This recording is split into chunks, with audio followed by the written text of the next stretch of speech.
पण या पूर्ण परिस्थितीमध्ये मग महात्मा गांधींबद्दल ज्या स्वरूपाचे शब्द वापरले जातात, नेहरूंबद्दलही वापरले जातात, काही ठिकाणी आंबेडकरांबद्दल पण वापरले जातात आणि मुळात हा विचारच कसा मुळासकट संपवून टाकला जाईल असा एक वर्ग आहे जो यावर काम करत असतो.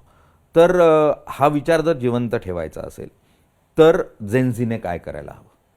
मला वाटतं सर, मी जेवढं जेनझीला बोललोय, मला वाटतं जेनझीने खूप वाचलंय महात्मा गांधी, नेहरू, आंबेडकर यांना आणि त्याच जास्त आंबेडकरांना. आणि याच्यात मुली जास्त आंबेडकरांना वाचताय जेनझी मधल्या. I have to give them that. म्हणजे मी सॅल्यूट करतो. माझं जेवढे मुलींसोबत बोलणं झालेलं आहे त्यांना माहिती आहे आंबेडकरांच्या व्हॅल्यूज काय होत्या, त्यांना माहिती आहे आंबेडकरांनी त्यांच्यासाठी काय केलेलं आहे. याच्या आधीचा जो वर्ग होता, सोशल मीडिया थोडं प्रोमिनंट नव्हतं. आपण जेही शिकतो शाळेत शिकतो, आणि मी ज्या शाळेत शिकलेलो आहे किंवा आंबेडकरांना कुठं जास्त शिकवण्यात नाही आलेले. आपल्या देशाच्या शिक्षण व्यवस्थेत कास्टिझम आणि आंबेडकरवर जास्त शिकवण्यात नाही येते. फक्त discriminating on the basis of caste is bad एवढं बोलण्यात येतं. पण कास्टिझम नक्की आहे काय ते कोण सांगणार?